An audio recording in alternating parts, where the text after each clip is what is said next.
नमस्कार साथियों, कैसे हो भाई सारे। उम्मीद है बढ़िया ही होंगे। आज अपन क्लास शुरू करने से पहले आप सभी को टीचर्स डे की बहुत बहुत शुभकामनाएं। और आप जितना जानते हैं मेरे हिसाब से आपको पता भी होगा कि भाई टीचर की एक इम्पोर्टेंस अपने स्टूडेंट की लाइफ में कितनी होती है। और टीचर ही एक आज की दुनिया में एक सच्चा इंसान साथ होता है जो अपने को डायरेक्शन और अपना करियर डिसाइड करता है। तो इसी के लिए ही मतलब पहले से ही एक अल्बर्ट आइंस्टीन वैज्ञानिक थे, उन्होंने एक कोटेशन लिखी थी जिसके बारे में आपको बताता हूँ कि शिक्षा का उद्देश्य तथ्यों को सीखना नहीं, बल्कि शिक्षा का उद्देश्य दिमाग को प्रशिक्षित करना होता है। मतलब ये दिमाग को ट्रेन करना होता है। और दिमाग को ट्रेन कौन करता है? एक शिक्षक होता है। अगर शुरू से ही बोलते हैं ना कि जैसे अपन मकान बनाते हैं तो उसमें नींव जितनी स्ट्रोंग होती है आगे जाके मकान भी उतना ही स्ट्रॉन्ग बनता है, जिसके ऊपर आप कैसा भी काम कर सकते हैं। वैसे ही स्टूडेंट की लाइफ में भी एक टीचर का यही रोल होता है कि आप उसको जिस तरीके से ट्रेन करोगे, मतलब जिस तरीके से एजुकेशन देते हो आप, वो वैसा ही काम करता है। और एजुकेशन देने का काम कौन करता है? एक टीचर ही करता है। इसलिए टीचर की इंपॉर्टेंस स्टूडेंट की लाइफ में एक बहुत होती है। ठीक है दोस्तों, तो आज आपको टीचर्स डे की बहुत बहुत शुभकामनाएं हैं और उम्मीद है आप टीचर की बातों को फॉलो करते होंगे। तो आज अपन अपनी केमिस्ट्री की जो सीरीज़ है उसको स्टार्ट करते हैं और देखते हैं आगे। ठीक है दोस्तों, तो आज की स्लाइड का अपना पहला क्वेश्चन है और अपने टॉपिक का नाम है एसिड बेस, यानी अम्ल, क्षार और लवण, साल्ट। ठीक है दोस्तों, तो इसका पहला क्वेश्चन है म्यूरेटिक एसिड के नाम से, एक सेकेंड, म्यूरेटिक एसिड को वैज्ञानिक रूप से जाना जाता है, यानी कि म्यूरेटिक एसिड को जिसका वैज्ञानिक नाम है वो किस अम्ल का नाम है? तो उसका परक्लोरिक एसिड है, हाइड्रोक्लोरिक एसिड है, सल्फ्यूरिक एसिड है और पिक्रिक एसिड है। तो इनमें से तो म्यूरेटिक के नाम से किस मतलब मेटल होती है, किस नाम से लवण को जानते हैं? म्यूरेटिक के नाम से है ना अपन NaCl को जानते हैं। NaCl इसको बोलते हैं म्यूरेटिक। और म्यूरेटिक बनाने के लिए अपने को HCl की आवश्यकता पड़ती है। तो इसीलिए इसको जैसे अम्ल बना दिए NaCl बनाते हैं ना, तब इसमें हाइड्रोक्लोरिक एसिड की ज़रूरत पड़ती है और इसके NaCl को ही बोला जाता है म्यूरेटिक। तो इसी म्यूरेटिक के नाम पे HCl को म्यूरेटिक एसिड के नाम से जाना जाता है। परक्लोरिक एसिड का इसका फॉर्मूला क्या होता है? इसका फॉर्मूला होता है HClO3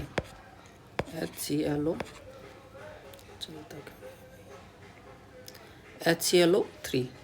और हाइड्रोक्लोरिक एसिड का आपको पता ही है HCl होता है, और सल्फ्यूरिक एसिड का H2SO4 होता है। एक होता है पिक्रिक एसिड। पिक्रिक एसिड क्या होता है कि जैसे एक तरह से विस्फोटक पदार्थ होता है ना, उसी में एक एसिड का नाम आता है और इसको TNF के नाम से भी जाना जाता है, और ट्राइनाइट्रोफिनोल के नाम से। ठीक है दोस्तों, आगे चलते हैं। क्वेश्चन नंबर 2, अम्लों के लिए सामान्य तत्व है, यानी कि हर अम्ल में एक सामान्य एलिमेंट कौन सा होता है? तो आपको बता दो दोस्तों, चाहे अम्ल होता है और एक क्षार होते हैं। दोनों में आपने सिद्धांत पढ़े होंगे कि कोई बोलता है कि जो अम्ल जो भी अम्ल हो या क्षार हो, कोई भी हो, तो एक तो H+ देता है, एक OH- देता है। ठीक है, H+ वाला तो कौन सा हो जाएगा? अम्ल हो जाएगा, और दूसरे वाला क्या हो जाएगा? क्षार। तो आप इतना ध्यान रखिए कि चाहे अम्ल हो चाहे क्षार हो, तो अम्ल होता है H+ देता है और क्षार होता है OH- देता है। लेकिन दोनों में आपने कॉमन पार्ट देख रहे होंगे ना, इसमें हाइड्रोजन आता है। ठीक है दोस्तों, और अगर मान लीजिएगा कि आप कोई मान लो साल्ट भी है तो भी वो H2O साथ में देता है, तो वहाँ भी हाइड्रोजन आता है। तो चाहे अम्ल हो चाहे क्षार हो, इसमें हाइड्रोजन की प्रेजेंस जरूरी होती है। तो इसलिए इसका अपना राइट आंसर कौन सा हो जाएगा? हाइड्रोजन। ठीक है दोस्तों, आगे चलते हैं। क्वेश्चन नंबर 3, निम्न में से विस्फोटक से संबंधित है। विस्फोटक कौन सा अम्ल है ना विस्फोटक में काम आता है? तो आपको पता है कि जैसे मैलिक एसिड है, तो मैलिक एसिड किस में पाया जाता है? मैलिक एसिड पाया जाता है सेव में। ये हो गया सेव में। दूसरा, लैक्टिक एसिड किस में पाया जाता है? ये पाया जाता है दही में। पिक्रिक एसिड अभी आपको बताया था कि मैंने कि ये विस्फोटक पदार्थ है। इसको जैसे मान लीजिएगा कि अपना TNT हुआ, TNF हुआ, और इनको बनाने में किसका यूज होता है? HNO3 का यूज होता है। ठीक है, और एक होता है कार्बोनिक एसिड। कार्बोनिक एसिड क्या होता है? CO3 के नाम से, H2CO3। और कार्बोनिक एसिड किस में पाया जाता है? जैसे आप पीते हो ना ड्यू वगैरह, ठंडा वगैरह पीते हैं, उसमें कार्बोनिक एसिड का ही यूज होता है। ठीक है, तो अपना राइट आंसर कौन सा हो जाएगा? Picric acid. ये एक विस्फोटक पदार्थ होता है और इसके बनाने में किसका यूज होता है? HNO3 का अम्ल का यूज होता है। ठीक है दोस्तों, आगे चलते हैं। अगला क्वेश्चन वही है जो अम्ल जो सोडा वाटर का मुख्य घटक है। सोडा वाटर क्या होता है? जैसे अपने इसी का ही देख लो आप, तो जैसे ठंडा वगैरह आते हैं ना, उसी में ही आता है। और इसी का अभी आपको मैंने बताया ना किसका यूज होता है? H2CO3 कार्बनिक अम्ल का। आगे चलते हैं। क्वेश्चन नंबर 5, कॉपर सल्फेट का जलीय घोल।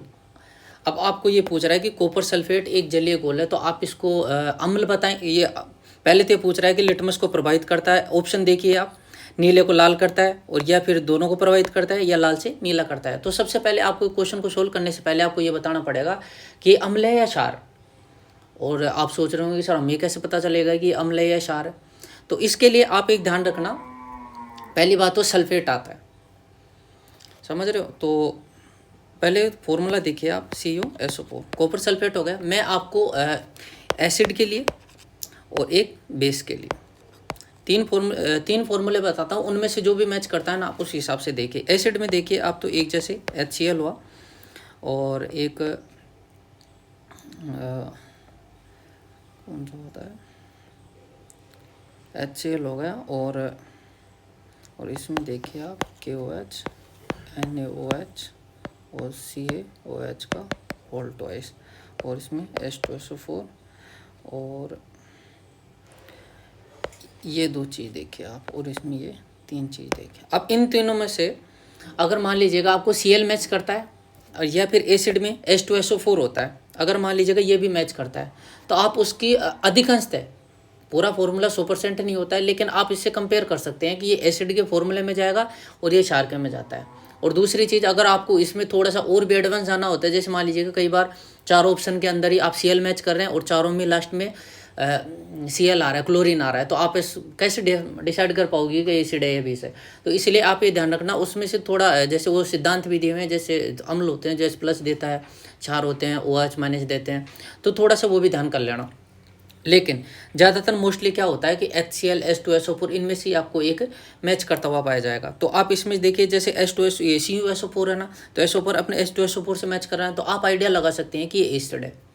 ठीक है दोस्तों, अगर एसिड होता है, अगर मान लीजिएगा कि आपको पता लग गया कि भाई ये एसिड है, तो अब एसिड क्या करता है, आप एसिड के लिए अनिल को याद रखिए। और अनिल से क्या होता है, अम्ल होता है ना, जो नीले को क्या करता है, लाल करता है। अब आपने ऑप्शन देखिए फिर। ठीक है दोस्तों, अब ये कौन से ऑप्शन में मैच कर रहा है? जैसे एक तो ये बोल रहा है कि प्रभावित ही नहीं करता, प्रभावित मतलब प्रभावित हमेशा करता है। ठीक है, अब ये दूसरा बोल रहा है कि नीले को लाल कर देता है, और आपको अनिल के नाम से बताया था कि वो नीले को लाल क्या करता है। तो अपना राइट आंसर कौन सा हो जाएगा? Option number B. ठीक है दोस्तों, अब समझ आ गया होगा कि आपको एक सोल्यूबल विलियन होता है, उसमें से आपको कैसे डिसाइड करना होता है कि अम्ल है या क्षार है। और अगर आपको ये पता चल गया कि अम्ल कौन सा है, क्षार कौन सा है, तो फिर आप बता सकते हैं कि नीले को लाल करेगा या लाल को नीला करेगा, या इफेक्टेड ही नहीं करेगा। ठीक है दोस्तों, आगे चलते हैं। अम्लों के लिए सामान्य तत्व है, ये क्वेश्चन रिपीट है, तो आपको अभी मैंने बताया था हाइड्रोजन है। ठीक है दोस्तों, आगे चलते हैं। सांद्र अम्ल को पतला करने के लिए हमें क्या करना चाहिए? तनु अम्ल में पानी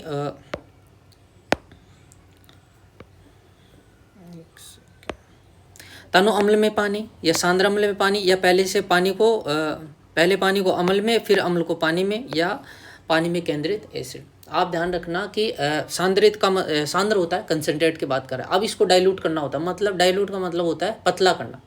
आप कोई भी चीज़ को पतला करते हैं ना, तो उसमें पानी डालते हैं, पर एसिड में पानी डालने का एक तरीका होता है। आप ये देखोगे कि पहले जैसे मान लीजिए कि एक बर्तन में एसिड है, तो एसिड में पानी डालोगे या फिर पानी में एसिड डालोगे, इसका एक तरीका है। बस आप इतना ध्यान रखना कि पानी में, जैसे पानी का एक कोई भी बर्तन में पानी ले लिया आपने, फिर उसमें है ना आप एसिड डालिए, जितना डाइल्यूट करना है उस हिसाब से डालते जाइए आप। और ये तरीका नहीं होता है कि आप पहले विलियन ले लेंगे फिर उसमें से पानी डालेंगे। लेकिन ये भी ध्यान रखना कि इसमें रीज़न क्या होता है कि आप किसी पानी में वो एसिड डालें अपन, एसिड में भी तो पानी डाल सकते हैं, लेकिन एसिड में पानी डालने से जैसे आप पानी की बूंद डालते हैं तो ऊपर एक तो पहली बात उसमें झाग बनते हैं बहुत सारे, दूसरी चीज़ उसे छींटे आते हैं ना तो उसमें से खुद को ही नुकसान होने की पॉसिबिलिटी बनती है। तो इसलिए खुद का ध्यान रखने के लिए और थोड़ा एसिड में ज़्यादा दिक्कत भी नहीं हो, तो इसलिए अपन क्या करते हैं, इसका सबसे बेस्ट तरीका होता है कि पानी में एसिड को डालें। ठीक है दोस्तों, जैसे ये यहाँ पे पानी है और फिर इसके ऊपर से अपन एसिड डाल सकते हैं।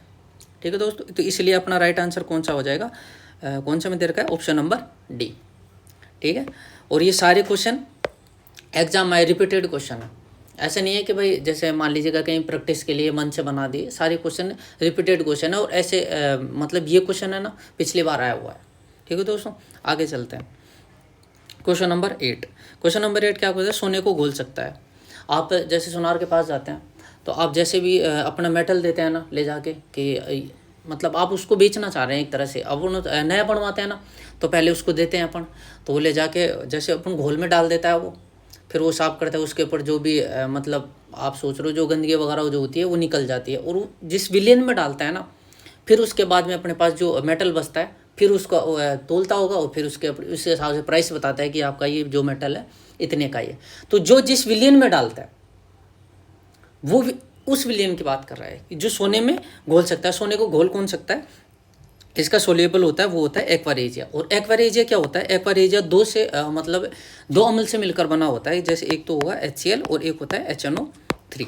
और इनका भी ऐसा नहीं है कि भाई जैसे एक विलियन में HCl ले लिए, एक में HNO3 ले लिया, तुरंत ऐसे मिला दे। इनका फिक्स रेशियो होता है और रेशियो से विलियन बनता है। तो ये HCl में कितने डिजिट है, इसमें 3 डिजिट है, तो इसका मतलब इसके 3 अणु ले लीजिए। और इसमें कितने अणु ज़्यादा है, मतलब 1, 4 है ना, 3 से ज़्यादा है तो इसका मतलब 1। तो ये याद रखने का तरीका है। बट इसमें एक्वा रेजिया में HCl और HNO3 को 3:1 में लिया जाता है। ठीक है दोस्तों, अब समझ आ गया होगा एक्वा रेजिया से काम क्या आता है, मेटल सोने को घोलने में काम आता है, बहुत खतरनाक डेंजर होता है, तो इस वजह से ये इसी में ही घुलता है। ठीक है, और इसमें बनता एक्वा रेजिया जो है बनता किस से है, HCl से और HNO3 से। बस इसी में इतना ही क्वेश्चन बनता है। और ये क्वेश्चन बनता है कि किस रेशियो में इनको मिलाया जाता है। ठीक है दोस्तों, आगे चलते हैं। Question number 9। क्वेश्चन नंबर 9 कहता है कि निम्नलिखित में से कौन सा क्षार नहीं है। अभी आपको मैंने बताया था कि एसिड और बेस की कैसे पहचान करते हैं। पहले तो आप फॉर्मूले में देखिए, अब आपने फॉर्मूले में देखा होगा कि सर चारों में OH आ रहा है।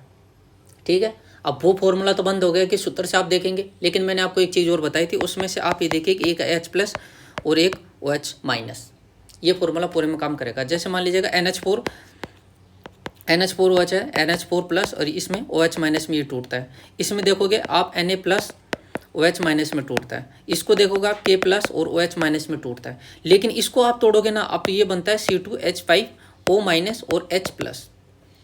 ठीक है दोस्तों, इसकी वजह से ये इतना बन रहा है ना, इसमें क्या बन रहा है कि ये टूटने में H+ और सारे किस में टूट रहे हैं, OH-। जो OH- में टूटता है उसको क्या बोलते हैं, अपन क्षार बोलते हैं। और जो H+ में बनता है उसी को अम्ल बोलते हैं।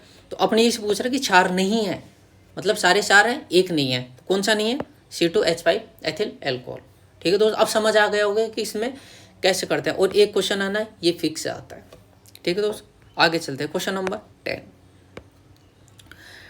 क्वेश्चन नंबर 10 कहता है धातुएं अम्ल के साथ क्रिया करके उत्पादन करती हैं लवण प्लस फ्लोरीन, लवण प्लस क्षार, लवण प्लस हाइड्रोजन, लवण प्लस नमक प्लस पानी।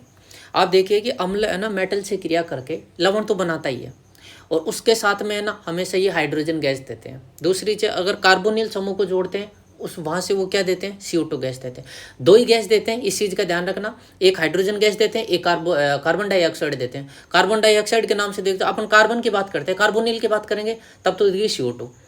ठीक है दोस्तों, और ये देखता है मेटल की बात करते हैं अम्ल के साथ देता है तो कौन सी गैस का यूज़ करते हैं, हाइड्रोजन गैस का। तो इसका राइट आंसर कौन सा है, ऑप्शन नंबर C। आपको ध्यान रखना पड़ेगा कि इसमें 2 ही गैस निकलती है, हाइड्रोजन गैस निकलती है, एक कार्बन डाइऑक्साइड गैस निकलती है।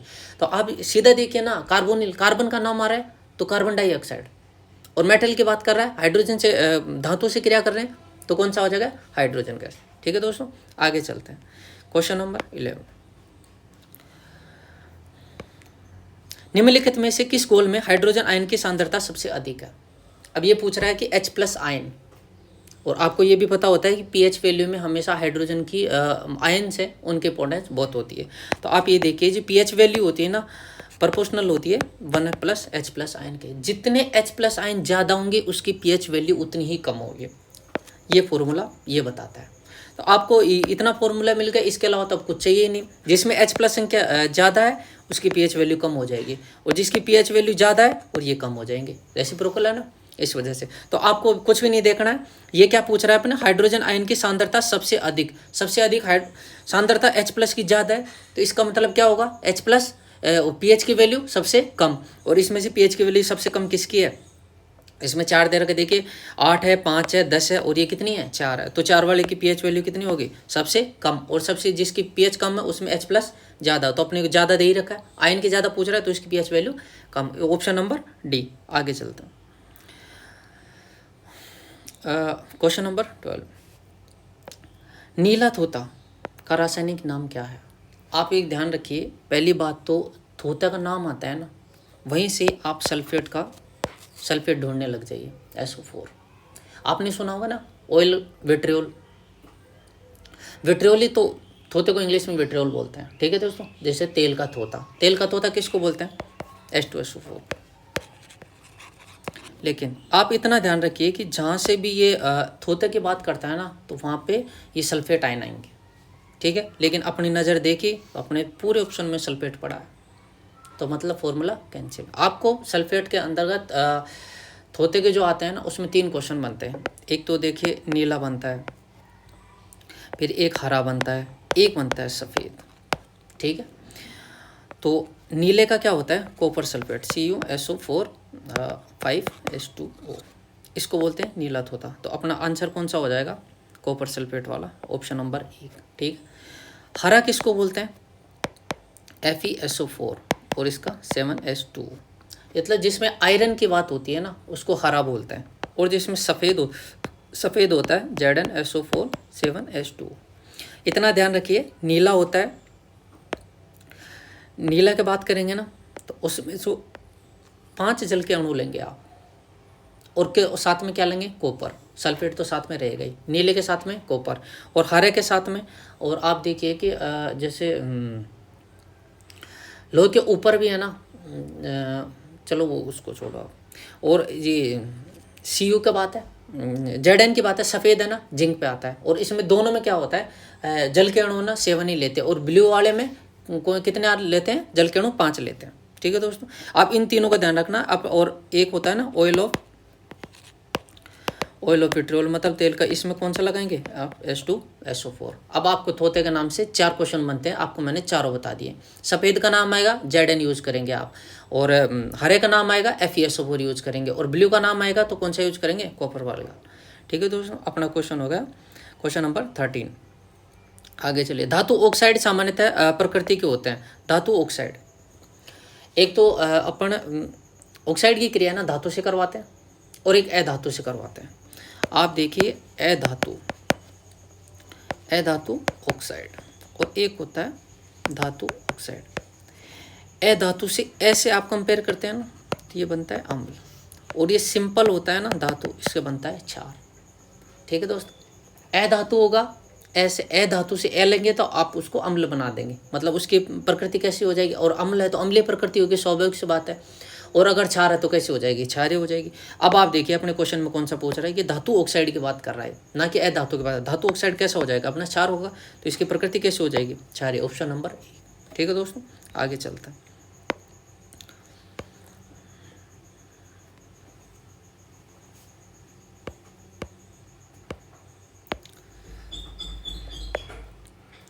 अम्लीय वर्षा का पीएच मान किससे कम होता है, एसिड रेन की बात करता है। पहली बात तो ये बताइए कि एसिड रेन क्या होता है।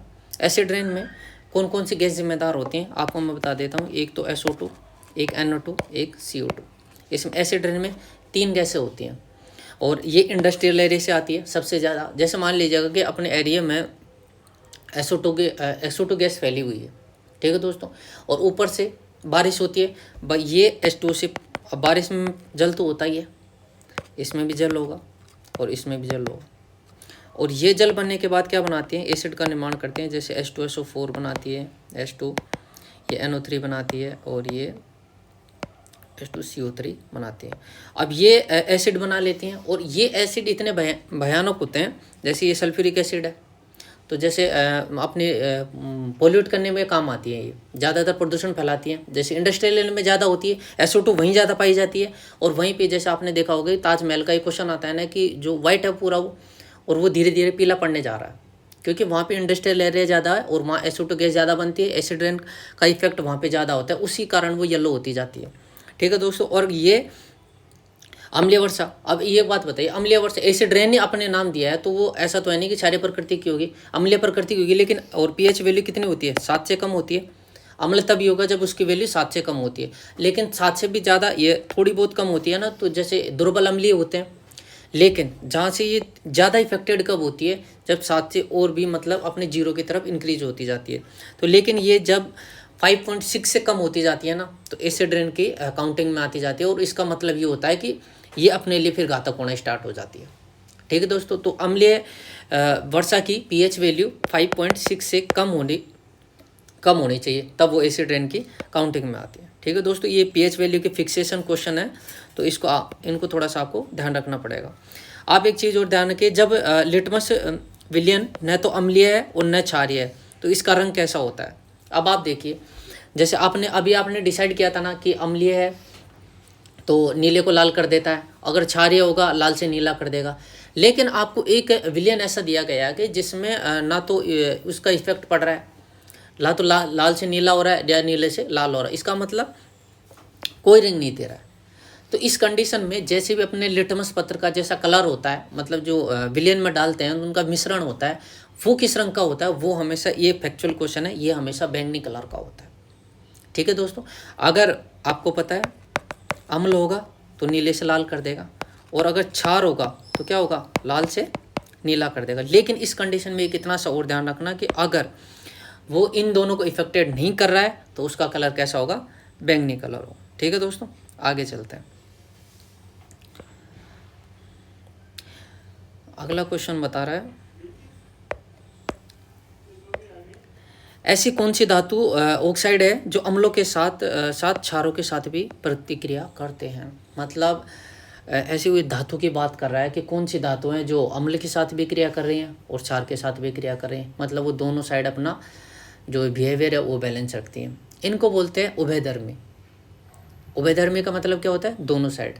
ठीक है दोस्तों।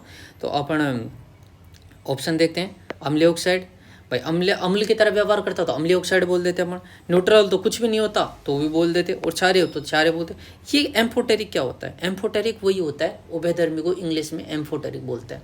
तो इसलिए आपको थोड़ा सा इंग्लिश वर्ड पे भी ध्यान देना है। ये आपके लिए मैं एज इट इज क्वेश्चन लेके आया हूँ कि जो आपके एग्जाम में पूछा गया था। अब वहाँ पे उभयधर्मी नहीं दे रखा था, एम्फोटेरिक दे रखा, तो आप इसको एम्फोटेरिक के नाम से याद रखेंगे।